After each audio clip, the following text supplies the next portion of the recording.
Hello students, welcome to Magnet Brains. मैं Rupali Verma. Magnet brains आपको 100% free education देता है। किंडरगार्टन से लेकर क्लास 12 तक, हिंदी मीडियम, इंग्लिश मीडियम, आपकी कोई भी कॉम्पिटिटिव एग्जाम हो, आपका साथ में ओलंपियाड हो, कुछ भी हो, सभी कुछ जितना भी है सबके वीडियो आपको 100% फ्री मिल रहे हैं। और साथ यहाँ पर जितना भी कंटेंट आपको इस वीडियोज़ में दिया जाता है वो भी बहुत ही अच्छी क्वालिटी का होता है। हम बहुत कोशिश करते हैं, हम सभी यहाँ की जितनी भी टीम है पूरी ही तरीके से कोशिश करती है कि आपके पास जितना भी पढ़ने के लिए स्टडी मटेरियल जाए कंटेंट के माध्यम से, वो बहुत ही अच्छी क्वालिटी का रहे, ताकि आपको हर एक चीज़ एकदम अच्छे से समझ में आ जाए। तो यहाँ पर जब कंटेंट अच्छा है, आपको 100% फ्री वीडियोस मिल रहे हैं, तो इनका फ़ायदा उठाते रहिए। आते हैं आज की वीडियो पे। आज की वीडियो जो है हमारा वो क्लास 12th के स्टूडेंट्स के लिए है। हमारी बुक है अभिव्यक्ति और माध्यम, जो क्लास 12th के कोर और इलेक्टिव दोनों ही सिलेबस के लिए है। इसका आज अध्याय 8 हम करने जा रहे हैं, कैसे लिखें कहानी। अब ये जो अध्याय है 8, ये सिर्फ इलेक्टिव स्टूडेंट्स के लिए, क्लास 12th के जो इलेक्टिव के स्टूडेंट्स हैं, सिर्फ उनके लिए ये अध्याय है। अब इस पार्ट को हम डिटेल एक्सप्लेनेशन कर चुके हैं, एनसीईआरटी सॉल्यूशन कर चुके हैं, वन शॉट रिवीजन कर चुके हैं, तो ये सभी हमारा टोटली कंप्लीट है। ये आज हम इसके करने जा रहे हैं एमसीक्यूज। एमसीक्यूज करना इसलिए ज़रूरी है क्योंकि हमारा जो बोर्ड का एग्ज़ाम होने वाला है उसमें सब्जेक्टिव और ऑब्जेक्टिव दोनों ही तरह के प्रश्न आ रहे हैं, तो उनको पढ़ना हमारे लिए बहुत ज़रूरी है। तो फटाफट इसके एमसीक्यूज कर लेते हैं। अब ये जो हमने पार्ट पढ़ा था कैसे लिखे कहानी, तो कहानी लिखते समय हमें किन किन चीज़ों का ध्यान रखना है, ये सारी ही चीज़ें हमें इसमें बताई गई थी। कहानी की क्या इम्पोर्टेंस है, कितना इसका इतिहास पुराना है, सभी कुछ हमने इस चैप्टर के अंदर पढ़ा था। तो चलिए, जब पढ़ चुके हैं तो अब फटाफट इसके एमसीक्यूज भी कर लेते हैं। तो सबसे पहला जो प्रश्न आ रहा है वो है, कहानी हमारे जीवन का अंग है। कैसा अंग है? अविभाज्य अंग है, अनावश्यक अंग है, व्यर्थ अंग है या बेकार अंग है? तो कहानी हमारे जीवन का क्या है? अविभाज्य अंग है, यानी कि जिसको हम अलग नहीं कर सकते अपने आप से। हम पूरे दिन में बहुत सारी कहानियां बताते हैं, आप चाहें न चाहें। देखिए, आप अपने फ्रेंड से मिले तो उसको कल कोई हुई बात को आप बताएंगे तो उसे भी आप कहानी के माध्यम से बताते हो ना। घर पहुंचे, मम्मी पापा को कोई चीज़ बतानी है तो वो भी आप कहानी के माध्यम से बता रहे हो। टीचर को कोई चीज़ बतानी है तो मतलब आपने अगर कोई काम नहीं किया तो उसके लिए भी आपने एक काल्पनिक कहानी गढ़ डाली। तो ये क्या है? ऐसी चीज़ है जो हम अपने जीवन से अलग कर ही नहीं सकते, अर्थात अविभाज्य अंग है, इसको हम अपने आप से अलग नहीं कर सकते। नेक्स्ट आते हैं, प्रत्येक व्यक्ति अपने अनुभवों को क्या करना चाहता है? अपने तक सीमित रखना चाहता है, किसी को ना बताना यानी नहीं बताना चाहता, केवल बेटों को बताना या बांटना चाहता है। तो क्या करना चाहता है? वो है बांटना चाहता है, अर्थात हम अपने अनुभवों को, हमें जो एक्सपीरियंस हुआ है, हम चाहते हैं हम दूसरों तक पहुंचाएं। तो उसे हम किसके माध्यम से पहुंचाते हैं? हम कहानी के माध्यम से पहुंचाते हैं। मान लीजिए कल एक आप मार्केट में गए, आपने मार्केट जाते समय पहली बार जो है लोकल बस में सफ़र किया। अब आपको लोकल बस कैसे मिली, क्या हुआ, वो सफ़र कैसा रहा आपके लिए, अच्छा रहा, बुरा रहा, एक्सपीरियंस जो कुछ भी आपका रहा, तो उसे आप किसी न किसी के साथ शेयर करेंगे जाके। तो वो आपका एक्सपीरियंस क्या था, आपका जो अनुभव था, वो आप क्या करना चाहते थे। अब अपने तक तो रखोगे नहीं, जाहिर सी बात है अपने फ्रेंड्स को बताओगे, घर पहुँचोगे अपने मम्मी पापा को बताओगे। अगर आप मान लीजिए मार्केट गए थे तो या आप अपने फ्रेंड के यहाँ जा रहे थे तो रास्ते भर जो कुछ घटित हुआ आप अपने फ्रेंड को बताओगे। जो कुछ भी होता है, हम क्या करना चाहते हैं? अपने अनुभव या एक्सपीरियंस को हम बांटना चाहते हैं। कहानी मानव मन की किन वृत्तियों को शांत करती है? कौन सी वृत्तियां हैं जिनको शांत करती है? भूख और ईर्ष्या को, जिज्ञासा, उत्सुकता और कौतूहल को, जिज्ञासा और करुणा को, उत्सुकता और ईर्ष्या को। तो क्या किसको शांत करती है? वो है जिज्ञासा, उत्सुकता और कौतूहल। कहने का मतलब किसी चीज़ को जानने की जो इच्छा, जिज्ञासा, उत्सुकता, उसको बस पानी कह रही, कैसे क्या हुआ जल्दी बताओ, कैसे कैसे हुआ, क्या हुआ, मतलब फटाफट बताओ, जल्दी से एंड बता दो, इसका एंड क्या, वो उत्सुकता। कौतूहल मतलब अरे क्या यार, ये कैसे हो सकता है। तो ये सारी वृत्तियां जो हैं ये कैसे? कहानी के माध्यम से शांत होती हैं। भारत में किस ग्रंथ की कहानियां लोकप्रिय, कौन सा ऐसा ग्रंथ है जिसकी कहानियां सबसे ज्यादा लोकप्रिय है भारत में? कादंबरी, कथा, सरी सागर, हितोपदेश या पंचतंत्र? तो हम सभी बचपन से पढ़ते आ रहे हैं, वो है पंचतंत्र की कहानियां। ये कहानियां सबसे ज्यादा प्रचलित है। कहानी किसका अंग है? जीवन का, शिक्षा का, मानव स्वभाव का या धर्म का? तो कहानी जो है वो अंग है मानव स्वभाव का, हमारे स्वभाव का एक अंग है। अब देखिए, हम आपको यहाँ पर, जब हम आपको क्वेश्चंस समझा रहे हैं तो किसी छोटी छोटी कहानियों के माध्यम से, जैसे भी हमने बस ट्रैवलिंग के थ्रू बताया आपको कोई चीज़, तो यहाँ पर क्या चीज़ है, किसी भी चीज़ को समझाने या बताने के लिए हम उसके पीछे एक छोटी सी कहानी को गढ़ देते हैं। तो कहानी हम पूरे दिन में बहुत सारी बोलते हैं, तो कहानी क्या हुआ, बहुत ही इंपॉर्टेंट अंग होता है मानव स्वभाव का। कहानीकार घटनाओं में किसका मिश्रण करता है? जो भी घटनाएं होती हैं उसके आधार पर वो कहानी लिखा है, लेकिन उसमें वो किस चीज को मिला रहा है? कल्पना का, हास्य का, व्यंग का या यथार्थ का? तो वो मिक्सर करता है, कल्पनाओं का मिश्रण करता है। जो वास्तविक घटनाएं हैं उनसे तो वो लेकर कहानी बना रहा है, लेकिन उसमें कुछ कल्पनाओं को भी मिक्स कर देता है, तो कहानी और इंटरेस्टिंग हो जाती है। किस कहानी की परंपरा प्राचीन काल से चली आ रही? कौन सी कहानी है जो प्राचीन काल से चली आ रही है?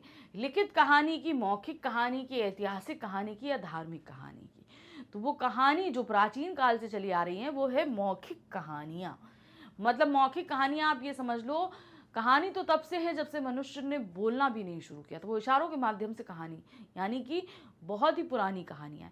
तो भाई लिखना पढ़ना तो बहुत बाद में आया, पहले तो क्या हुआ, इंसान ने बोलना शुरू किया तो मौखिक कहानियां शुरू हुई। लिखना तो बाद में, अभी भी बहुत सी जगहें ऐसी हैं जहाँ पे मौखिक कहानियों का प्रचलन है, यानी कि लोग घूम घूम के कहानियां सुनाते रहते हैं लोगों का मनोरंजन करने के लिए। पंचतंत्र में किस प्रकार की कहानियां लिखी जाती हैं? जो पंचतंत्र की कहानियां हम लोगों ने पढ़ी हैं उसमें किस तरह की कहानियां लिखी जाती हैं? ऐतिहासिक कहानियां, धार्मिक कहानियां, शिक्षाप्रद कहानियां, मनोरंजन प्रधान कहानियां? तो उसमें जितनी भी कहानियां पंचतंत्र की में हम पढ़ेंगे वो हमें कोई ना कोई शिक्षा देती है। तो क्या हुआ, किस प्रकार की है? सभी शिक्षाप्रद कहानियां होती हैं। कहानी का पहला तत्व कौन सा है? कथानक, पात्रों का चरित्र चित्रण, संवाद या भाषा शैली? तो कहानी का सबसे पहला तत्व है कथानक। कहने का तात्पर्य है, कहानी मान लीजिए आपने 25-30 पेज की लिख दी, अब उस कहानी को लिखने से पहले आपको प्लॉटिंग करनी पड़ती। कहते हैं ना, जैसे एक मकान बनाने से पहले हमें नींव बनानी पड़ती है, तो उस नींव, वो नींव क्या होती है? कथानक होती है।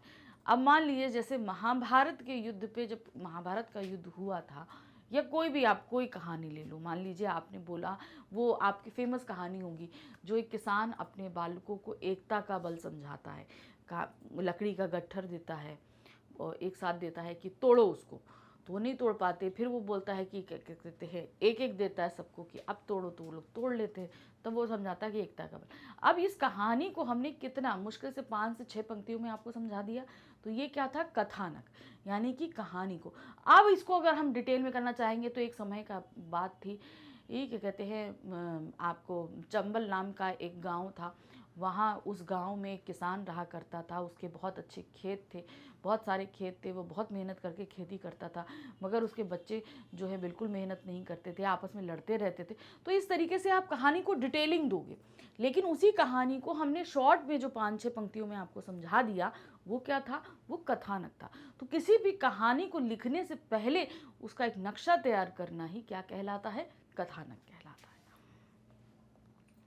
कथानक के कितने भाग होते हैं? 1, 2, 3 या 4?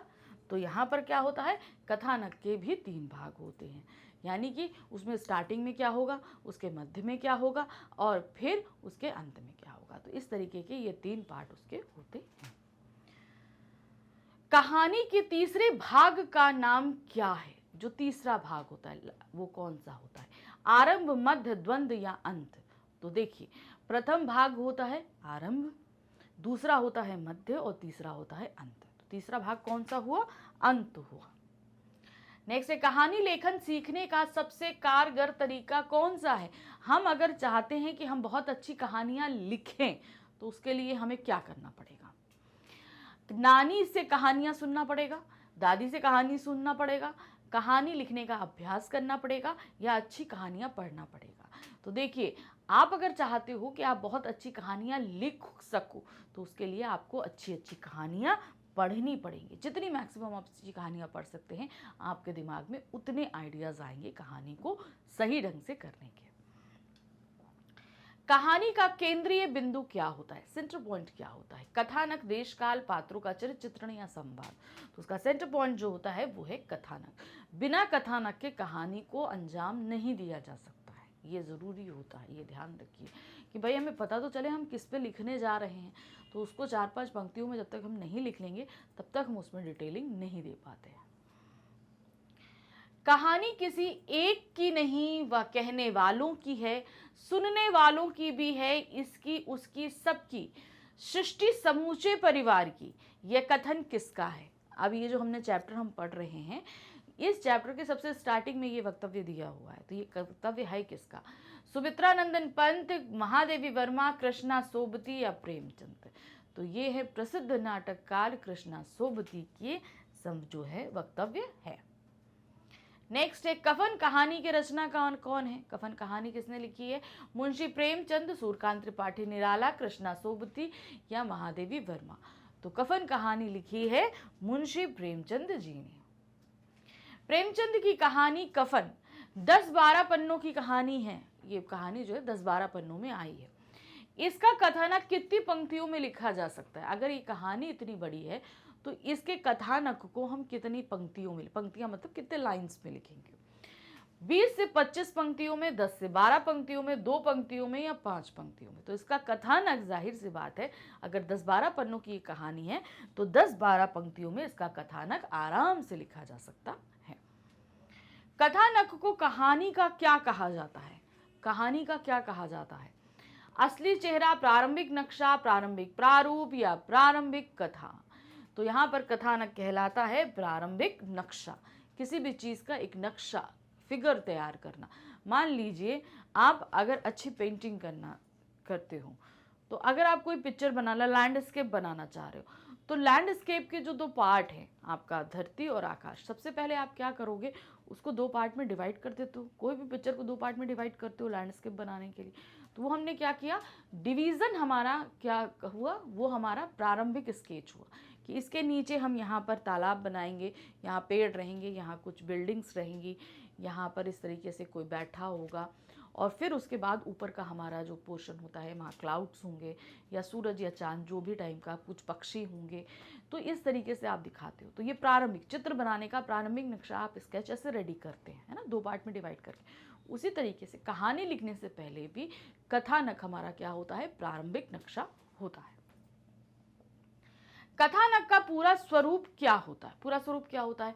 अंत मध्य प्रारंभ, प्रारंभ मध्य अंत, मध्य अंत प्रारंभ या मध्य प्रारंभ अंत। तो भाई पूरा स्वरूप क्या होता है? सबसे पहले होता है प्रारंभ, फिर मध्य और अंत। तो यहाँ पर है प्रारंभ, मध्य और अंत, यानी कि खा हमारा एकदम सही है। नेक्स्ट आते हैं, किस तत्व के कारण कहानी में रोचकता बनी रहती है? कौन सा ऐसा तत्व है जिसमें कहानी में इंटरेस्ट बना रहता है? प्रारंभ की सरलता, मध्य की द्वंद्वता, अंत की सुखद परिस्थितियां या उपरोक्त सभी। तो यहाँ पर जिसमें रोचकता बनी रहती है वो है मध्य की द्वंद्वता। मतलब कहानी में जो द्वंद्व मध्य में होता है और अंत में जाकर वो सॉल्व होता है, उसकी वजह से कहानी में रोचकता बनी रहती है, वो होता है मध्य की द्वंद्वता। वो विचारों में हो सकता है, परिवेश में हो सकता है, किसी भी चीज़ों में हो सकता है। कहानी का इतिहास कितना पुराना माना जाता है? कितना पुराना है इतिहास? कब से हैं कहानियाँ? जितना पुराना मानव इतिहास है, जितने बड़े हम होते हैं, मतलब हम जितने बड़े हैं उतना ही कहानी का इतिहास है। जब से मनुष्य ने भी लिखना पढ़ना सीखा है, जब से मनुष्य ने बोलना सीखा है, तो कहानी का इतिहास कितना पुराना है? जितना पुराना मानव इतिहास है। मनुष्य जितना पुराना मानव का इतिहास, आप जितना पुराना जा सकते हो उतना ही पुराना कहानी का इतिहास भी है। किसी घटना, पात्र या समस्या का क्रमबद्ध ब्यौरा जिसमें परिवेश हो, द्वंद्वात्मकता हो, कथा का क्रमिक विकास हो, चरम उत्कर्ष का बिंदु हो, उसे क्या कहा जाता है? वो क्या कहते हैं? किस चीज़ की डिफिनेशन है? कथानक, संवाद, कहानी या उपरोक्त। तो ये जो डिफिनेशन हमने अभी पढ़ी, ये डिफिनेशन है कहानी। ये क्या कहा जाता है? उसको कहानी कहा जाता है। मौखिक कहानी की परंपरा विशेष रूप से कहाँ पर प्रचलित है? अभी प्रेजेंट समय में भी मौखिक कहानी कहाँ पर ज़्यादा प्रचलित है? उत्तर प्रदेश, जम्मू कश्मीर, राजस्थान या गुजरात? तो प्रेजेंट समय में जो है वो राजस्थान में अभी भी मौखिक कहानियों का बहुत प्रचलन है। प्राचीन काल में मौखिक कहानियों की लोकप्रियता क्यों थी? प्राचीन समय में, पुराने समय में ये मौखिक कहानियां इतने प्रचलन में क्यों थी? इसका क्या कारण था? क्योंकि यह संचार का सबसे बड़ा माध्यम थी, क्योंकि धार्मिक प्रचार इसी के माध्यम से सिद्धांतों और विचारों का प्रचार करते थे, शिक्षा के प्रचार प्रसार के लिए उपरोक्त सभी। तो यहाँ पर ये उपरोक्त सभी कारण हैं जिनके कारण मौखिक कहानियां प्रचलित थी, क्योंकि सबसे पहले समय में संचार का एक यही माध्यम हुआ करता था। किसी की कहानी, किसी के बारे में, किसी राज्य के बारे में बड़ाई हो, बुराई हो, कुछ भी हो, वो कहानी के माध्यम में पंचित कर दिया जाता था। फिर दूसरा क्या होता था, जो धर्म प्रचारक थे वो कहानी के माध्यम से ही अपने धर्म का प्रचार प्रसार करते थे, और शिक्षा का प्रचार प्रसार भी जो है कहानी के माध्यम से होता था। और ये सारा ही काम मौखिक था, लिखित पढ़ित रूप में नहीं होता, तो मौखिक कहानियों के जरिए ही ये सारी चीजें होती थी। तो इसीलिए मौखिक कहानियां जो है पहले समय में इन सभी कारणों के कारण काफी प्रचलन में थी। कहानी में पात्रों के संवाद क्यों महत्वपूर्ण माने जाते हैं? क्यों माने जाते हैं कहानी में इतने महत्वपूर्ण? क्योंकि संवाद के बिना पात्र की कल्पना नहीं हो सकती है, क्योंकि संवाद ही कहानी और पात्र को स्थापित और विकसित करते हैं, क्योंकि पात्रों के संवाद ही कहानी को गति देते हैं, उपरोक्त सभी। तो यहाँ पर पात्रों के संवाद इन सभी कारणों से महत्वपूर्ण है। अब मान लीजिए आप कहानी अगर कोई भी लिखते हो, तो यहाँ पर कोई भी अगर पात्र आप मान लो खड़ा कर रहे हो, तो वहां पे क्या होगा, जब तक आप उसे डायलॉग्स नहीं दोगे तो वो पात्र सजीव नहीं हो सकता। फिर है क्योंकि संवाद ही कहानी और पात्र को स्थापित करते हैं, ये संवाद ही कहानी को आगे बढ़ाएंगे, कहानी को स्थापित करेंगे और पात्र की भी अपनी कैरेक्टर को डिस्क्राइब करते हैं। फिर है क्योंकि पात्रों के संवाद ही कहानी को गति देते हैं। अब कहानी आगे कैसे बढ़ेगी? पात्रों के माध्यम से बढ़ती है, और पात्र जो अगर मूक रहेंगे तो कहानी भी नहीं बढ़ेगी। तो संवाद जो है वो पात्रों और कहानी दोनों को गतिशीलता देते हैं और इससे कहानी आगे बढ़ती है। तो यहाँ पर ये उपरोक्त सभी कारण हैं। चरम उत्कर्ष क्या होता है? कहानी में चरम उत्कर्ष क्या होता है? सबसे हाई पॉइंट किसको बोलते हैं? कथानक, कहानी, क्लाइमेक्स या उपरोक्त सभी? तो जो सबसे चरम उत्कर्ष का जो पार्ट होता है वो होता है हमारा क्लाइमेक्स, यानी कहानी का अंत। उस जगह पर जाकर द्वंद्वात्मकता समाप्त होती है किसी इंटरेस्टिंग मोड़ के जरिए, सभी कुछ करते हुए। तो वहां पर जो स्टार्टिंग में सुखद पल था, फिर मध्य में वो द्वंद्वात्मकता शुरू हुई, बहुत बढ़ते बढ़ते बढ़ते बढ़ते अंत में जाकर उसका चरम उत्कर्ष हो गया और वहां पे वो समस्या समाप्त हो गई और सभी कुछ फिर से जो है वो सुखद हो गया। तो क्लाइमेक्स, अंत, ये क्या होता है? कहानी का चरम उत्कर्ष होता है। तो इस तरीके से इसका जो चैप्टर है इसके हमने जितने भी बहुविकल्पीय थे आपके सामने लेकर आए। तो जब भी आपका ये चैप्टर एग्जाम में आता है तो इस चैप्टर को आप पहले एक बार डिटेल में पढ़ लीजिएगा, उसके बाद detail explanation, NCERT solution, one shot revision, MCQ, सभी कुछ आपके पास टोटली अवेलेबल है, आप उनको देख सकते हैं। तो ये सभी आप कहाँ पर आकर देखेंगे? वो है आपको आना होगा हमारे चैनल मैग्नेट ब्रेन्स पे। जब आप यहाँ पर आएंगे तो इस तरह का आपका एक पेज ओपन होगा, यहाँ पर आप सीबीएसई K-12 इंग्लिश को आप क्लिक करोगे। जैसे आपने क्लिक किया आपके सामने सारी क्लासेस ओपन होंगी। अब आपको सिंपल क्या करना है, अपनी क्लास को सेलेक्ट करना है। आपकी क्लास है क्लास 12th, इसे आप सेलेक्ट करेंगे। जैसे ही क्लिक करेंगे आपके सामने 12th में पढ़ाए जाने वाले सभी सब्जेक्ट्स होंगे। अब ये हम पढ़ रहे थे अपनी बुक अभिव्यक्ति और माध्यम में, तो ये रही हमारी बुक हिंदी अभिव्यक्ति और माध्यम। यहाँ पे वॉच नाउ पे क्लिक करेंगे, क्लिक करते ही आपके सामने पूरी प्लेलिस्ट होगी अभिव्यक्ति और माध्यम की। अब करना क्या है, आपको जो भी चैप्टर देखना है उसे आपको क्लिक करना है। क्लिक करते ही आपके सामने सारे टॉपिक्स आ जाएंगे। कोई भी टॉपिक को आप क्लिक करेंगे, जो देखना है उसका वीडियो स्टार्ट हो जाएगा। वीडियो देखिए, अच्छे से चैप्टर को समझिए, क्वेश्चन आंसर्स देखिए, अपना रिवीजन कंप्लीट कीजिए, अच्छे से एग्जाम दीजिए। लेकिन साथ ही हमारे चैनल को लाइक, सब्सक्राइब, शेयर ज़रूर कीजिएगा। Thank you for watching, bye bye.